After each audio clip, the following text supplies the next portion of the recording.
In a very tragic turn of events this week, former NFL cornerback Phillip Adams fatally shot and killed 5 people in Rock Hill, South Carolina. This included a doctor, a very prominent doctor in the Rock Hill area, as well as his 2 young grandchildren and his wife. There was another male victim who was shot and killed outside the home.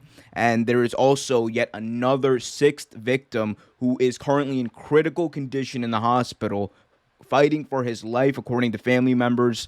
And and then we later found out that Phillip Adams was notified as a suspect to the police. They realized that he was a suspect in this case. They tracked him down after these murders took place to his home, and there he would later, after a standoff and after some negotiations tried to take place, Phillip Adams ended up taking his own life.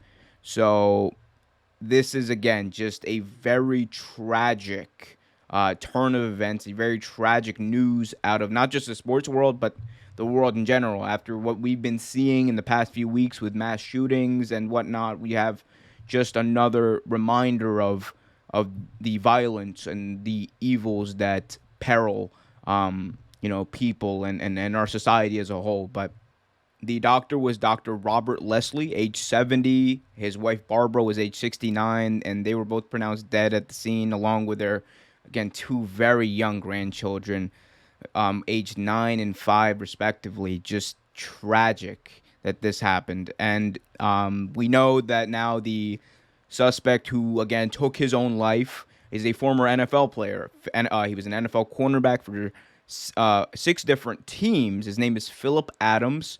He went to South Carolina State. He's actually South Carolina native. He did not leave South Carolina, essentially, until he went to the NFL. He played for the 49ers, the Patriots, Seahawks, Raiders, Jets, and Falcons. And this is not someone, who just had like a quick stint in the NFL. He actually played 78 games.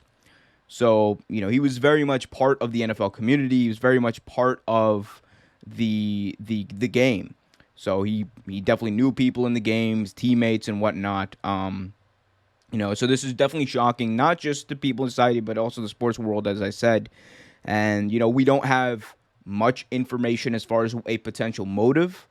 However, we do know that this doctor did treat Adams at some point, but they're not sure exactly how much was done between the two, or what exactly that treatment was. We do know that he did treat Adams, and so they're looking for potentially more links and other motives that led to this. But just very tragic, and I just thought I'd speak on it because it is on an important story, not just for the NFL world, but for just in the news in general. Another aspect of this that I'm sure is going to be talked about is the mental health aspect of this.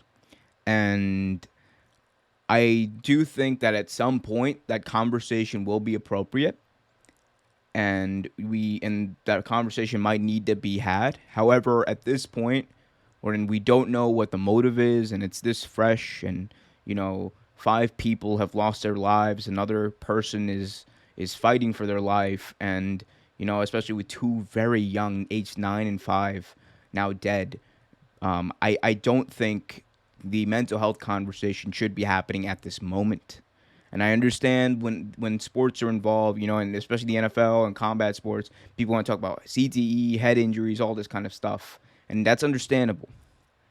But what we also need to understand is while that's kind of stuff might, explain a little bit of why Phillip Adams might have done this, or why these types of things happen, they're not, justification for this.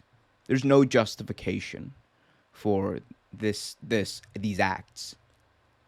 So I do think we need to keep that in mind, and eventually we will have that conversation, I think, as not just people in football or the NFL, or I think society as a whole, about what needs to be done to take care of people's mental health, especially combat athletes who might be dealing with this kind of stuff. But again, that conversation needs to wait, because at the end of the day, there are 5 people who are dead, and Phillip Adams, uh, did these actions.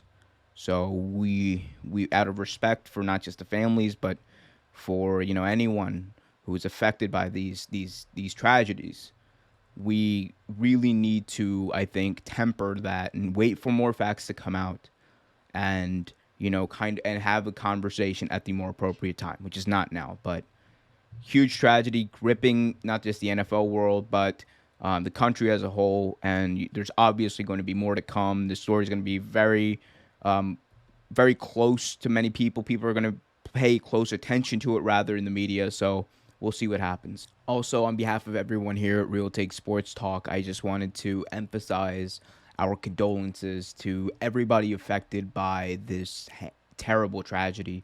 And I just also wanted to note that I have some helpful links in the description below if anyone's looking for more information about the impacts of gun violence.